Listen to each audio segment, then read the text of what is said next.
Elena stood by the glass window of her tall office building, looking down at the glowing city lights below, her heart heavy with fear and frustration. Her name was known across the business world as the youngest female CEO in the country, the woman who built her empire from nothing.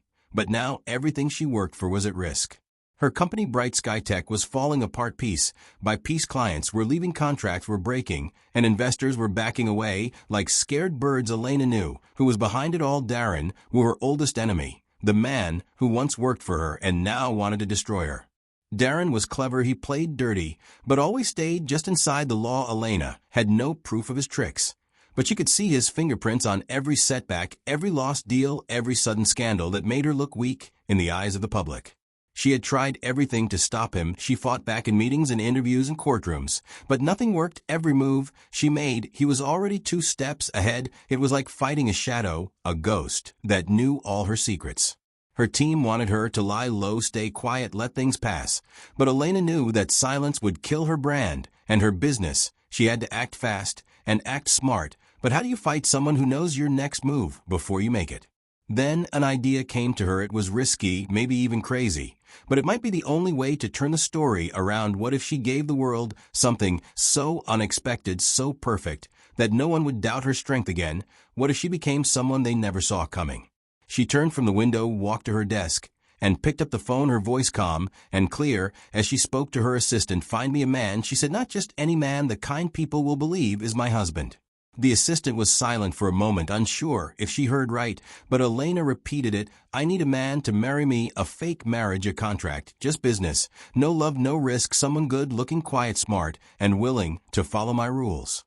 In less than a week, the assistant returned with a list of names, actors, models, even a few businessmen. Elena met each one behind closed doors, testing them like pieces on a chessboard. None of them fit. They were too loud, too weak, too obvious. Then came the last man, Lucas, dark hair, calm, eyes, quiet voice. He said little but listened. Well, he asked no questions, only gave short answers. He was a mystery. But Elena liked that she felt in control around him, and control was something she needed. She explained the plan clearly. She would pay him a large sum to pretend to be her husband. They would have a public wedding, act like a real couple for 6 months. Show the world she was stable, strong, and not alone behind the scenes. He would keep to himself, no romance, no personal talk, just follow the script. Lucas nodded slowly, said he agreed, signed the papers, and left without another word. It was done. Soon the media exploded. Elena King, the ice queen of business, was getting married. Headlines everywhere, social media full of pictures, guesses, questions, fans and haters, all buzzing with excitement. It was working. The attention was shifting. The investors were watching, and Darren was silent. The wedding was perfect, a grand event full of flowers, cameras, and fake smiles. Elena wore a white dress that glittered under the lights. Lucas stood by her side like he belonged there. They kissed for the cameras and held hands like they meant it. People believed the lie, and that was all that mattered. But behind the smiles, Elena felt something strange. Lucas was too calm, never nervous, never surprised. He didn't act like a man pretending. He acted like a man who already knew what was coming. One night after the wedding, Elena walked past the guest room where Lucas stayed. The door was open slightly. She heard him on the phone speaking in a language she didn't know, his voice low and serious. When he saw her, he ended the call quickly and smiled as if nothing happened. Elena said nothing, but her mind raced. Who was this man really, and why did it feel like he was hiding something from her? She shook off the thought, reminding herself this was just business, no feelings, no trust, only strategy. Darren was the enemy, not Lucas. But deep down, a small voice whispered, what if you chose the wrong man to help you? What if the real danger was already inside your home? As she lay in bed that night staring at the ceiling, Elena realized this was no longer just about saving her company. It was about staying one step ahead in a game where the rules were always changing. And in this game, she couldn't afford to lose. The camera lights flashed like stars as Elena and Lucas walked down the red carpet, hand in hand, smiles on their faces, eyes locked for the world to see. They looked perfect, like a couple in love, like a team unbreakable. But inside Elena's chest, her heart beat faster than it should, her mind full of questions and doubts. She was winning the public back, but at what cost? Every news channel was calling it the marriage of the year. Elena King, the powerful CEO, and Lucas, her quiet, mysterious husband, the one no one knew much about. Reporters asked questions, fans made videos, people wanted more. But the truth was there was nothing more to give. Because behind the cameras their life was silent, cold, planned. Every smile was fake, every kiss just for show. At home things were quiet too. Lucas never talked unless spoken to. He made tea every morning, read the newspaper. Every night he stayed in the guest room, never crossed her line, never broke the rules. It should have made Elena feel safe, but instead it made her feel like she was living with a stranger made of glass and shadows. One evening Elena came home from a long meeting, her heels clicking on the marble floor. She saw Lucas standing by the window, his face calm like always. But there was something in his eyes, something far away. She asked him if he was okay. He turned and smiled, the same smile as always, and said yes, just thinking she wanted to ask more, but stopped herself. The rules were clear, no questions, no real talk.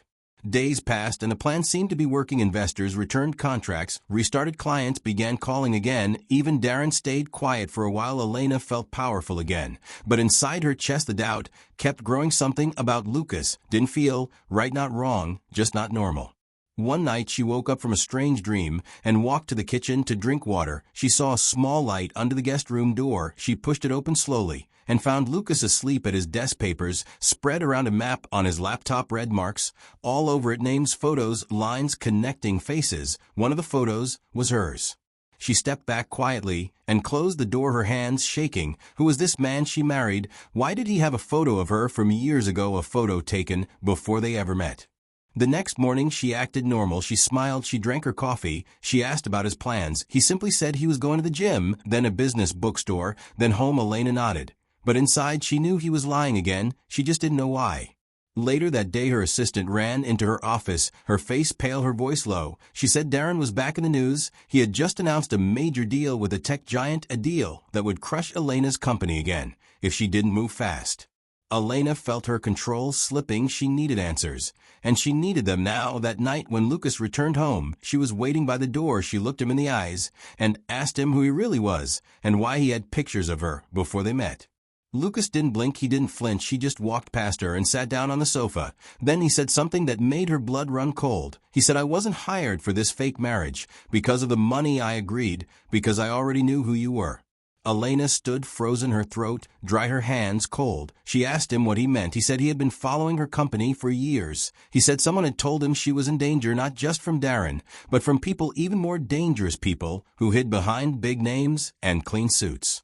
She laughed bitterly, told him he was crazy, told him this was just business, that she didn't need protection from fairy tales. But he looked at her and said, Elena, you are smart, but you don't see everything, not yet. Then he opened his briefcase and pulled out a file, a thick file full of papers, photos, recordings, bank transactions, and at the top of the file was Darren's name, and next to it was a name she had never seen before, a name that made her stomach twist, a name of a man who was supposed to be her friend, her partner in business. Elena looked at Lucas and asked how he got all this. He said it didn't matter. What mattered now was that the enemy wasn't just Darren, it was bigger, and it was already inside her circle. She sat down slowly, her mind spinning, her world turning upside down. Her fake husband, her fake marriage, was now the only real thing she could trust. And somewhere deep inside, a strange feeling was growing, something she didn't want to name, not yet. As the city lights blinked outside and the clock ticked closer to midnight, Elena knew one thing for sure: this game was no longer hers alone. Elena sat at her desk, the room quiet except for the soft ticking of the clock. Behind her, her fingers touched the edge of the file Lucas had given her, the pages still fresh in her mind, names, numbers, secrets, all connected like a web, with Darren sitting at the center and someone else standing in the shadows. She had trusted her team, her friends, her business partners. She had believed they were with her, not against her. Now that belief was broken like glass under her feet, and Lucas, the man she had married only to fool the world, was suddenly the only person who might be telling the truth. But trust was not easy for Elena, not anymore, not after everything she had seen in the business world. People smiled with knives in their pockets, people hugged while planning your fall. She had built her empire with walls around her heart. Now those walls were shaking. Lucas stayed silent in the corner of the room, his eyes on the floor, his hands resting calmly on his lap, as if he was waiting for her to speak, waiting for her to decide what to believe and what to do next. She finally looked at him and asked, why her? Why not someone else? Why did you choose me for this mission? And he answered with no emotion, "Because you are the only one Darren fears, and the only one who doesn't know what he's really doing behind the scenes." Elena stood up, walked to the window, looked at the city that once felt like hers. Now it looked like a battlefield she could not escape. She turned and asked him what he really was: an agent, a spy, a criminal. And he said, "None of those. I used to be part of something, a group that watches people. Like Darren, we do not work for money. We do not work for fame. We work to stop damage before it starts." She asked him why he was not stopping Darren now. If he had all this proof, why wait? And Lucas looked her in the eyes and said, "Because I need your help, and because Darren is protected by someone even higher, someone who wears a different face in public, and I cannot get close without you."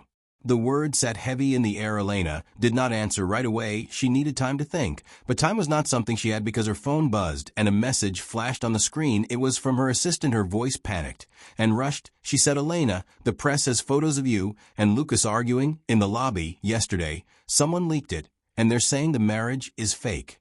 Elena froze. Her heartbeat quickened. Someone was watching them. Someone was trying to break the illusion she had worked so hard to build, and she knew it had to be Darren, or worse, someone working for him, someone close, someone inside. She told Lucas to pack a bag. They needed to leave the apartment. Now she didn't know where yet, but she had a place, a safe place outside the city where no one could find them. For a while they left through the basement, used her private car with no tags, and drove through the night past the glowing lights and into the dark hills where the air was cold and still. The house was small, made of wood, with no internet and no neighbors. It used to belong to her grandmother. Now it was the only place she could think of that felt clean, untouched by the world of lies and danger. They spent the first night in silence. Lucas took the couch. Elena locked her door. But she couldn't sleep. She kept thinking about everything: the file, the photos, the voice on the phone, the way Lucas looked at her, not like a stranger, but like someone who knew more than he should. In the morning she found him outside chopping wood like it was the most normal thing in the world. She watched from the window, and for a second she forgot the danger, the fear, the lies. Just for a second it felt like a real marriage, a real moment, a real man. But the peace did not last, because that afternoon she got a letter. No name, no return address, just a card with one sentence written in black: "Inky is not who you think he is, and you are not as safe as you believe." She showed it to Lucas. He read it and said nothing. She asked him if he knew who sent it. He said no, but his eyes told a different story. They were colder now, sharper, like a man ready for war. Elena felt the weight of it all pressing on her chest: the marriage, the lies, the secrets, the danger. She had started this to protect her name, her company, her future. Now she was deep inside something much darker and much more real. And the worst part was she didn't know who to trust, not even the man sleeping under her roof, not even herself. The night air was cold and still as Elena sat on the wooden porch, wrapped in a blanket, her mind spinning faster than the wind around her. She held the mysterious letter in her hand, reading the words again and again: "He is not who you think he is, and you're not as safe as you believe." The letters were sharp, like a warning, like a whisper from the dark. Inside the house, Lucas moved quietly, making tea, checking the windows, locking each door, as if he already knew something was coming. As if he had done this before many times in many places. His steps were calm, his voice quiet, but Elena could feel it. Something had changed, something was hiding behind his silence. She looked at him through the glass door, his face calm, but unreadable, like a mask that never came off. She wanted to ask again who he really was, what he really wanted. But every time she tried, her words stopped in her throat, because a part of her was afraid of the answer. That night she lay awake, staring at the ceiling, the old wooden beams above her creaking with every gust of wind, and her heart creaking with every thought of the past few weeks. Her fake marriage had turned into something real, but not in the way she had expected. Not love, not trust, just real danger, real secrets, and a man who was both a shield and a mystery. Suddenly a noise broke the silence, a car engine far in the distance. Then headlights appeared between the trees. Elena jumped out of bed, ran to the window, and saw it, a black car, moving, slow tires crunching the gravel. Someone had found them, someone was coming. She rushed to Lucas's room, but the bed was empty, the window was open, and the curtain fluttered like a flag in the wind. Her heart sank for a moment. Then she turned around and found him already standing by the door, holding a small black case in one hand and a phone in the other. He said, "Stay inside and do not speak to anyone. No matter what happens, do not open the door until I come back." Elena grabbed his arm and asked, "Who are they, and how did they find us?" He looked into her eyes and said, "They are not here for you. They are here for me, and they always find me eventually." Then he was gone into the dark like a shadow melting into the woods. Elena stood by the door, holding her breath, listening to the engine stop, the car door open, and then voices low and serious, but too far to hear clearly. Minutes passed, then something crashed in the distance. A shout, then silence again, then footsteps running fast, then more silence. Time felt frozen, the cold air creeping through the cracks of the old house, wrapping around her like a warning. Then finally the door opened and Lucas stepped in, his jacket torn, his face bruised. But his eyes still sharp. He dropped a phone on the table and said, "They are gone for now, but they will be back. They know I am protecting you, and that makes you their target too." Elena sat down, her legs weak, her hands shaking. She asked him what they wanted from her. He said, "Not you, but what you have, your company, your connections, your data. They believe you are the key to a system they want to control. And Darren is only the face behind it. There is someone else, someone bigger, someone watching from above." She asked who, and he said a name she had never heard before, a name that did not sound real. But the fear in Lucas's voice made it feel real, more real than anything she had ever faced in business or life. Lucas sat across from her, opened the black case, and pulled out more files, more photos, more maps. "This is not just a battle for your company," he said. "This is a war that started long ago, and you were pulled in because you were strong, because you were fearless, because they knew you would never bow to anyone." Elena stared at the documents, trying to understand, trying to keep up with the weight of it all. Her fake marriage had become a door into a world of secrets. Her fake husband had become the only wall between her and something dark and unseen. She stood up, walked to the window, and looked at the trees moving in the wind, and for the first time in a long time she felt small, like a piece on a board she did not know she was standing on. But inside her something began to rise, not fear, not confusion, but fire, the fire that had built her empire, the fire that would not let her break. She turned to Lucas and said, "Then we fight together." Lucas looked at her with something new in his eyes, not just respect, not just focus, but something closer to hope. And outside in the woods, far from the house, someone watched from the shadows, phone in hand, voice whispering into the dark, "She is ready now." The wind was louder now, trees shaking outside like they were trying to warn her. Elena sat beside the fireplace, staring into the flames, while Lucas spoke quietly across from her, the map between them full of names and circles and arrows. The firelight flickered on his face, showing the cuts and bruises from the night before. But his eyes were still sharp, still watching, still hiding something. He pointed to a red dot near the edge of the map and said, "This is where they move the money. This is how Darren stays untouchable. And the man behind him, the one I told you about, he controls it all through shadow companies and fake deals. He has people everywhere, in law and banking, in the media, even inside your own circle." Elena leaned closer, her fingers tracing the lines on the map, her mind racing as she began to see the truth take shape, a network, a system built on lies and power and fear. And somehow her company was part of it. She had been used not just by Darren, but by people she never even knew existed. She asked Lucas again, "Why me? Why not someone else?" And he said, "Because you are the one person they could not control. They tried to buy you, pressure you, scare you, but you never broke. And now you are the last piece they need to take full control or to stop it forever." The words were heavy and clear, like stones dropping into a deep well. But before she could speak, her phone rang. The number blocked, her heart jumped. She answered slowly, her voice quiet and steady. A strange voice spoke, not Darren, not anyone she knew, a calm voice, cold like ice. It said, "Elena King, you have one chance. Walk away, give up the company, give up the files, or watch everything you love disappear, starting with him." The call ended before she could reply. She turned to Lucas, but he already knew. The look in his eyes said it all. They had just made their final move, and now it was time for her to make hers. They packed, quickly grabbed the files, and left the cabin before sunrise, heading back to the city, not to hide, but to fight. Elena was done running, done pretending, done letting others decide her story. She was going to end this, and she was going to do it her way. They reached the city by noon and went straight to her office through a private entrance. Her team was gone, the place too quiet, like someone had already swept through and erased everything.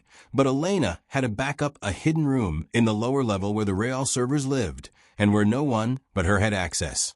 Inside the dark room, she turned on the last screen, the only one not connected to the outside world. And there it was, every file Lucas had shown her, every message, every secret deal, every lie, all stored safely, waiting for her next move.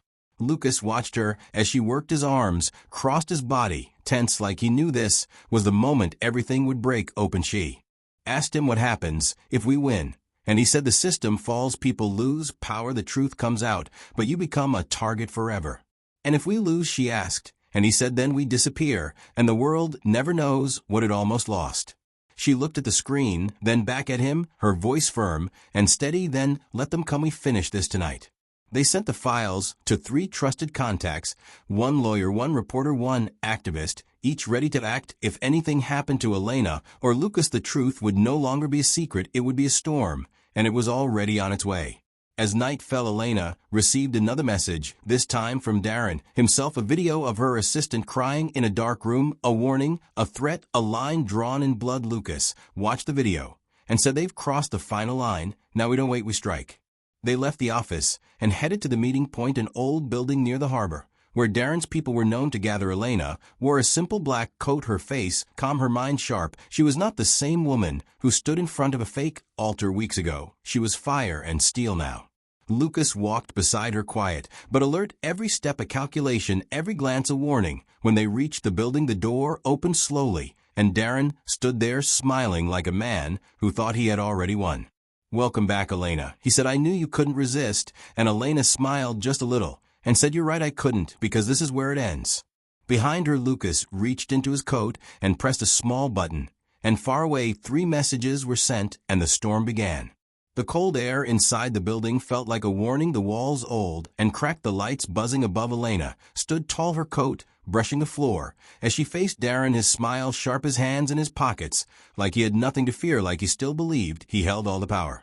Behind her, Lucas stood still, his eyes watching every move, his hand ready near the small black device in his coat, his face calm, but his body tight like a wire ready to snap. Darren walked closer slowly, his voice smooth, as he said, Elena, you were never meant to win this game. You're smart, but not smart enough. You should have stayed quiet. Now it's too late. Elena looked him in the eye and said, no, Darren, you were never the real threat. You were just a mask, just a puppet. Someone else was always behind you, and I know who it is now, and so does the rest of the world. Darren laughed like he didn't believe her, like it was still a joke to him, but his eyes flicked toward Lucas. And in that moment he knew something was wrong, something was coming, something he could not stop. Suddenly, a loud beep echoed in the room, and Lucas pulled a small earpiece from his coat. He placed it in Elena's hand and whispered, it's time. She pressed it against her ear and heard the voice of the reporter loud and clear, we received the files. We're going live in 30 seconds. Are you ready? Elena nodded once and looked back at Darren and said, you wanted silence. I gave you a microphone. You wanted darkness. I gave you a spotlight. You thought I was weak. But now the world will see who you really are. Darren's phone buzzed, then again he pulled it out, and his face turned pale. News, alerts, flashing messages, flooding his screen. The files were out, the photos, the emails, the deals, the lies, all of it public, all of it real. His empire was burning in real time. He lunged forward, grabbing Elena by the arm, but Lucas moved faster, stepping between them, pushing Darren back with one strong hand. Elena stood still, calm, fire in her eyes, as she said, you lose. Sirens wailed in the distance, red lights blinking through the broken windows. The building now surrounded, police cars, black vans, journalists with cameras, shouting questions. Darren ran, but Lucas followed, tackled him to the ground, held him there until the officers stormed in and took him away in handcuffs. Elena watched it all unfold like a scene from a movie, a scene she had written with her own strength, her own pain, her own truth, the danger, the lies, the fear, all crashing down into the cold floor. Later that night, the city lights flickered like stars again, but this time they felt different, brighter, softer, like a weight had been lifted from the skyline. Elena stood on the rooftop of her office, building, the wind in her hair, the city below no longer her prison, but her victory. Lucas walked up beside her, quiet, as always, hands in his pockets, eyes on the horizon. He said, it's done, and she nodded yes, but I know this isn't the end. They'll try again, someone always does. He smiled just a little and said, then I'll be there again if you need me. And Elena turned to him and asked, what now? Do you go back to the shadows, back to the people who sent you? He looked down, then back at her, and said, they told me to leave, disappear, start a new mission, but I said no, this time I choose. Elena looked at him, unsure of what he meant, her heart steady, but hopeful. Then he reached into his coat and pulled out the old fake wedding contract, folded and worn and torn at the edges. He held it out to her and said, maybe we start with something real. This time no secrets, no games, just as if you want to. She took the paper in her hand, looked at it, then at him, the man She once hired the man, she once feared the man who saved her life and maybe stole her heart without trying. She smiled, not big, not loud, just enough, and said, "Let's see where it goes." Far below the cameras, still flashed reporters, still asked questions. The world still turned. But for Elena and Lucas, it was quiet, just for a moment, just for them. She had faked a marriage to save her empire, but what she found was more than protection, more than power. She found the truth about her enemy, the truth about herself, and the truth about a man who had always been more than he seemed. As the wind carried away the final ashes of the lies they had burned together, Elena closed her eyes and breathed in the future. And this time it was real.